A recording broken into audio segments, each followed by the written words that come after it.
the challenges and how cancer can move fast. Yeah. And I could see fear in him. Okay. And he had this statement, "Sisma the manager," Okay. because I tried to be strong. But after that biopsy, we went for CT scan, the scan, because they need to really do thorough investigations. Okay. Then that's when they booked for surgery, and I went for mastectomy.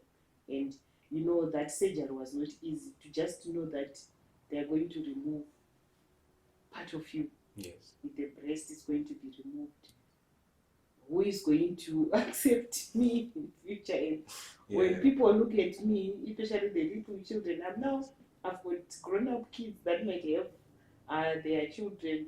Vazukuru might end up saying Gogo is a witch because I've got one breast. It's the stigma about it as well. It's not that easy. That's true. So, was there any way you used to deal with this emotional and what you were facing emotionally and physically? Was there a way that you resorted to so that you could be able to overcome it?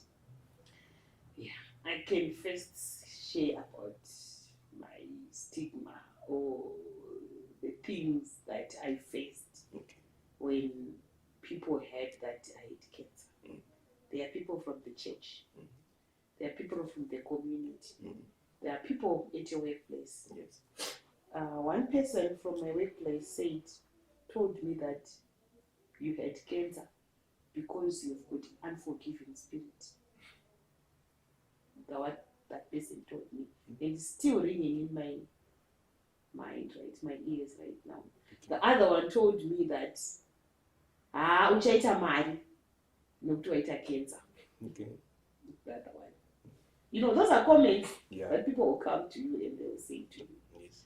Then I come to my church, people will be visiting you, I'm coming home, and they'll be saying, vasikana, maida kuti zviitirwa aniko, ukanzibata waunobata kunzi aite cancer, unomubata here.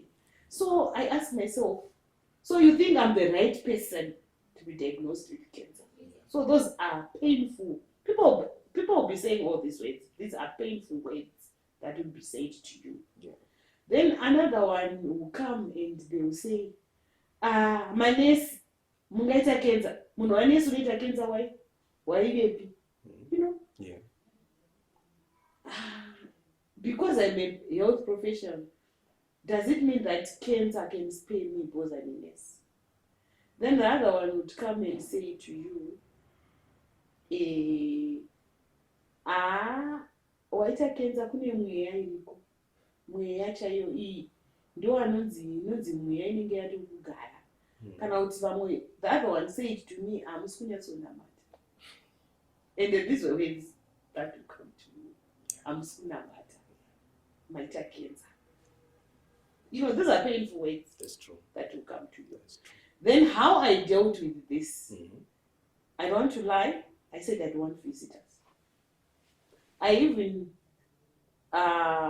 struggled. There is one session that I went to church, and during testimony time, I went in front. I said, one, handidi kunzwirwa tsitsi,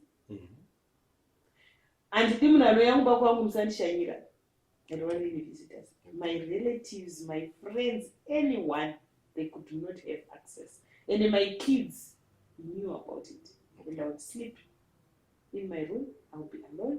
I don't want anyone to talk to anybody. I didn't want these comments, these negative comments. The other one told me, auya kumba, akanditi, vanhu vekuchechi, ndevekuchechi vanhu vari kuti mai chibhongo dzekenza yavo yanyanya kushandisira chii. Yavasingadi kuonekwa. So people, they don't know what you'll be going through. Yeah, that's true. It must have been very difficult for you to be encountering such people at your lowest. That's when you actually need people who are supporting you. Yes. But instead, you were receiving comments that were actually negative. That would be worse. That would even make it worse from what you are already feeling. Yeah. And I can imagine how anyone can deal from that. It's very painful. So I heard you mentioning that you didn't want visitors.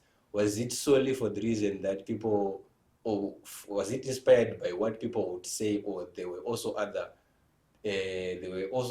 reasons why you wanted to be in isolation or to be in your own self space?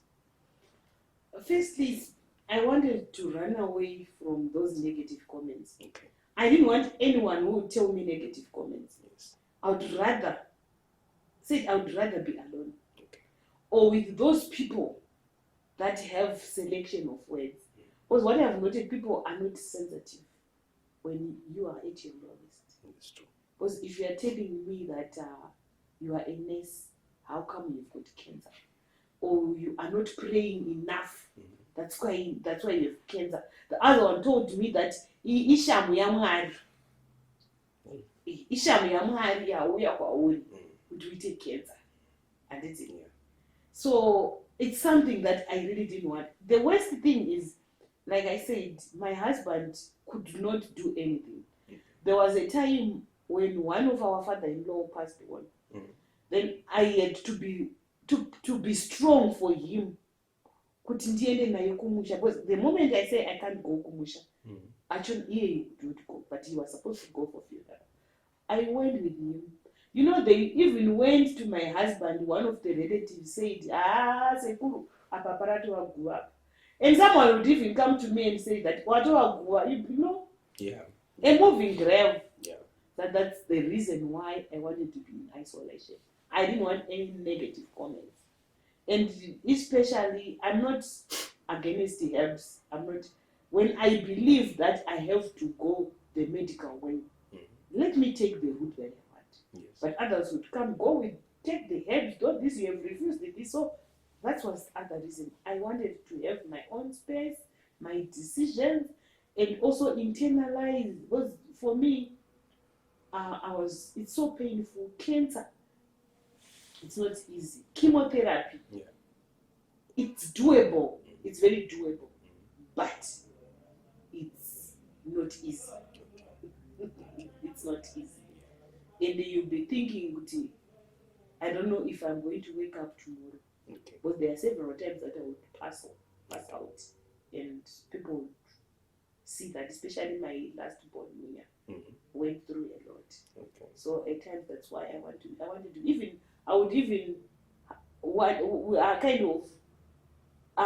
having my own space so that my son would not see my struggles. That's what I wanted to be. Okay. Yeah, I understand. So, did these boundaries help you with your mental health during your treatment? Were these boundaries impactful and beneficial to you? They were very much beneficial. Okay. Because I would have my own time, my own space, my own time with God, praying on my own. I enjoy singing.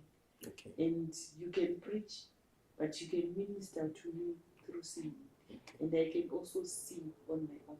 And there is one hymn that I used to love, and that hymn yakandi fambisa, the SDA Vumai family. And I would ask God to Vumai or Vumai family. You know. So I would actually feel that the presence of God was there, and also I would sing alone, even the hymn 160 for the Methodist hymn book. That song was very special to me. Only one stanza. Andina chimwe changu ndobata muchinjiko. Because people can say a lot of things, but I just told myself, Andina chimwe changu ndoba tamuchinjikwa mutwi munisimitseini rombe mundiyamure. That song, it helped me. That's how I managed mentally. That's powerful. That's very powerful and inspirational. I'm sure to our viewers, they will have to understand that during such a difficult time like that, resorting to your own faith and to your belief could be a very pillar of strength And during this time when I heard you mentioned that you would worship, you would pray when you were alone. Were there any other things that you also did apart from praying and worshiping God? Honestly speaking, there's nothing besides worshiping, besides singing, and also writing. I think it's something that I did to write about my story. Okay. Yeah, it's something that I usually did, but praying, especially singing and praying, that's one thing I could do. Because at times you could not eat because the food doesn't taste. And the funny part of it is the other time, when you are going through chemo destroys everything. Okay. My nails, these nails, they were black and they were kind of actually peeling off. I went to my farm and there were some of urwa muchibuda munzara mangu. Okay. I was sitting. Nunzi came. It is because I had urwa. I said to myself, chituna here, chakuvingwa nenhunzi. So it's something that, like I said, it's not that easy, but in that situation, you cannot do anything. You just have to take money, to take nothing. That's true.